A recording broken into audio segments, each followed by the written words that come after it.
Alright guys, welcome back to the channel. Thank you for checking the video out today. We have more PlayStation news, rumors, and leaks to go over and cover. So do me a favor before we dive into these topics. If you end up enjoying the video or finding it informative, be sure to leave it a like. It helps the videos out more than you know. And if you are new here to the channel, please consider hitting that subscribe button as well.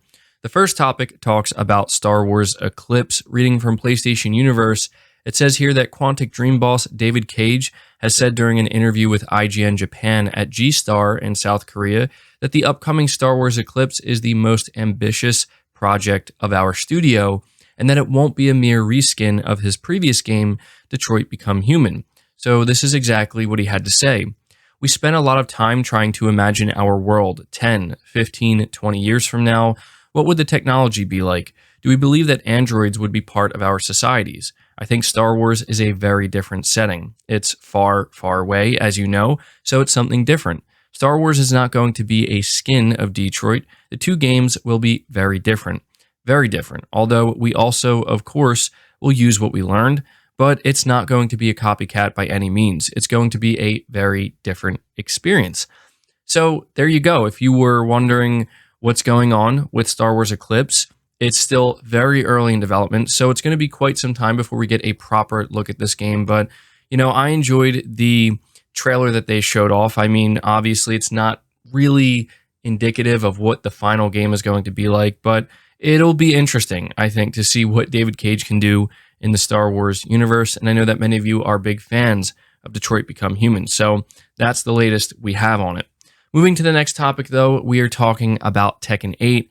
And how it looks like it's going to be showcased at the Game Awards. Reading from Push Square once again, they say Twitch streamer Avoiding the Puddle was sent a package from Bandai Namco Entertainment, which heavily suggests that we'll be getting another look at Tekken 8 during this year's Game Awards show.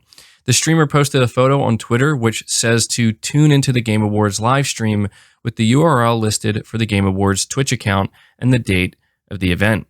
We first got a look at Tekken 8 in a stunning trailer revealed in September during this year's Fall State of Play. Since then, it's been rumored that the fighting game is targeting a 2023 fiscal year release, though it could still be beyond that, which seems to mean it'll be unlikely we see any kind of specific information on a release date, though fans would surely like to know when they can get their hands on it. So at the very least, it seems like we are going to be getting a new trailer for Tekken 8, and I assume this trailer will showcase some proper gameplay.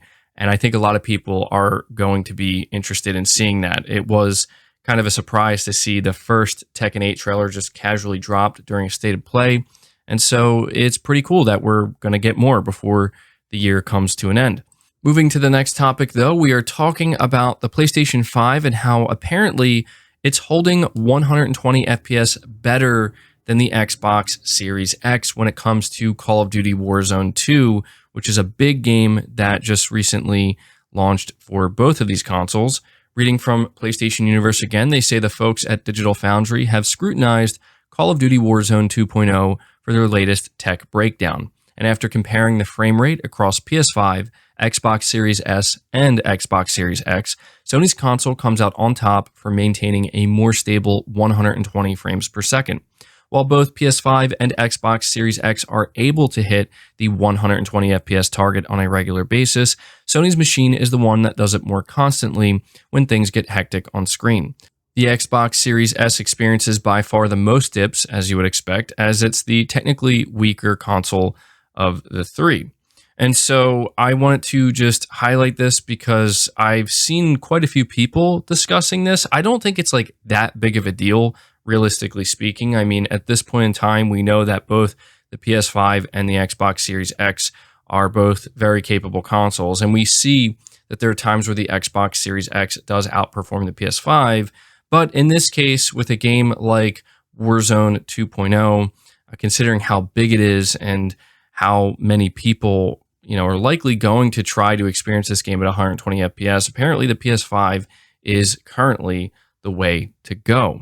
Moving on from that, though, we have news of Sony's next proper event. And no, unfortunately, this is not a PlayStation event. However, there is a pretty good chance PlayStation will play a role in this upcoming event. Sony confirms that they are set to attend CES 2023, Reading from Insider Gaming, they say Sony has confirmed that it's attending CES 2023. The announcement comes with the annual event just over a month away. Sony's press conference will be live on January 4th, 2023 at 8 p.m. Eastern Time, and it will be available to watch worldwide on the company's YouTube channel. So they say here what happened last year with Sony at CES. CES 2022, if you recall, was a major event for Sony. Not only did the company talk about its upcoming QD OLED TVs, but it was also the event where PlayStation VR 2 was announced to the world. There's been no inclination as to what Sony will show and or reveal during its CES 2023 conference next year as it pertains to gaming. For a non-gaming standpoint, and based on its tweet, Sony could be prepared to talk about its future in the electric vehicle space alongside Honda. For gamers, an Insider Gaming exclusive from September did suggest that Sony is looking to launch a new version of the PS5 in the future. Unlike the current two in circulation, however, this new PS5 would feature a detachable disc drive. This new version of the console would also replace the current versions when it comes to production. If Sony were to announce a new version of the console, CES 2023 seems like the perfect time to do so. If not, then fans would likely have to wait until the summer at the earliest. So they're essentially speculating that maybe there is a chance we could see Sony announce this new version of the PS5 with a detachable disc drive.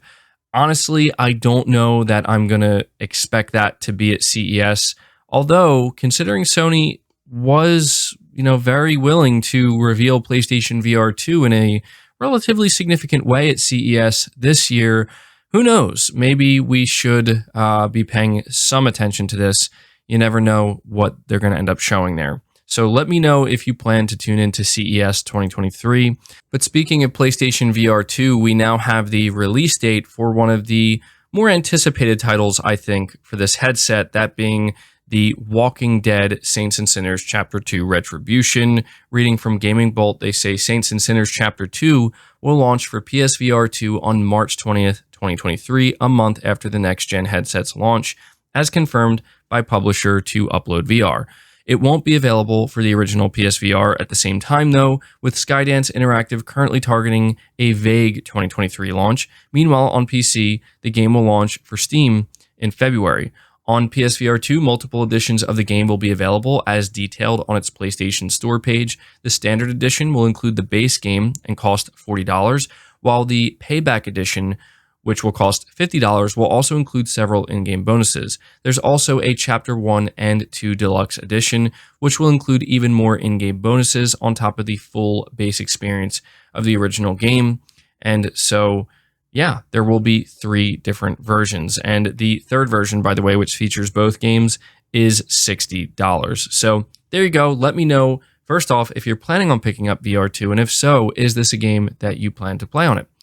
Moving on from that, we have some new information regarding Forspoken, and it sounds like this game is shaping up pretty well on the PlayStation 5. It's been revealed that fast travel loading times are non-existent. They are actually less than 1 second. It's completely instantaneous.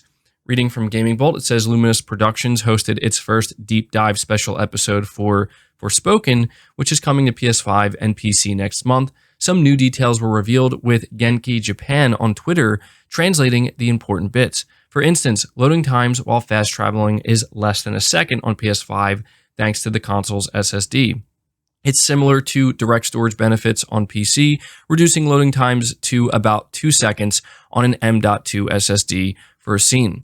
Along with the world map being 3D, the development team also confirmed that enemies have 3 phases of corruption due to the break. While this varies based on the area, the corrupted become bigger and stronger and have more elaborate designs with each phase. Furthermore, after finishing the main story, you can continue playing in Athia as opposed to the game just ending. While the end game wasn't detailed, Luminous did previously note that it would be satisfying and feature side quests, dungeons, and more to complete.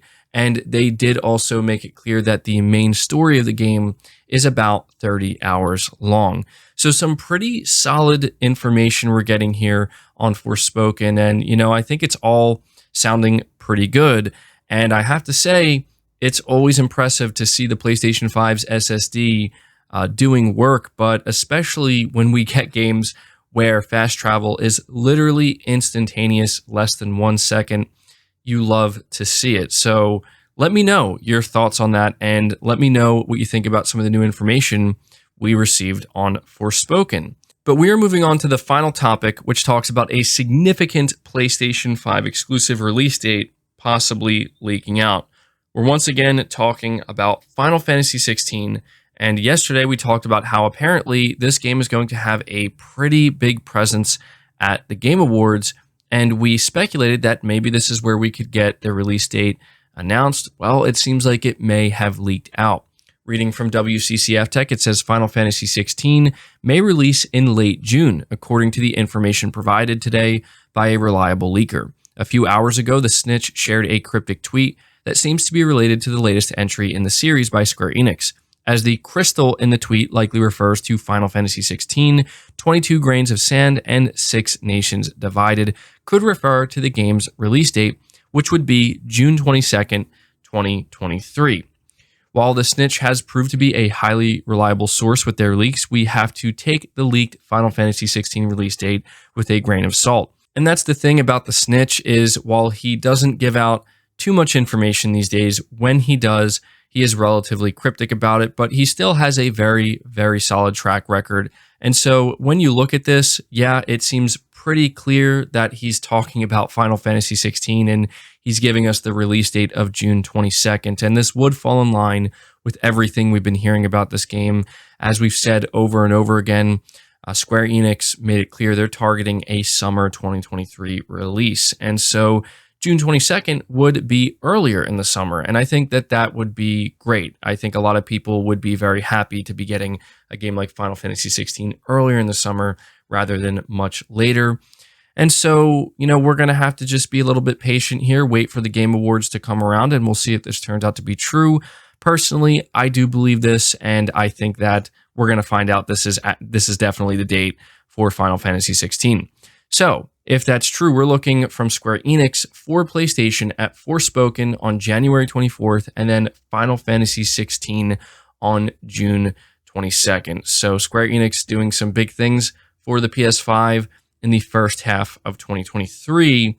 Let me know your thoughts on that. But that's going to do it for the video, guys. I hope you did enjoy it. I hope you did find it informative. Again, if you did, be sure to leave it a like, subscribe to the channel if you're new, hit the bell notification icon, and feel free to share this video out on top of all that. But until next time, guys, take care.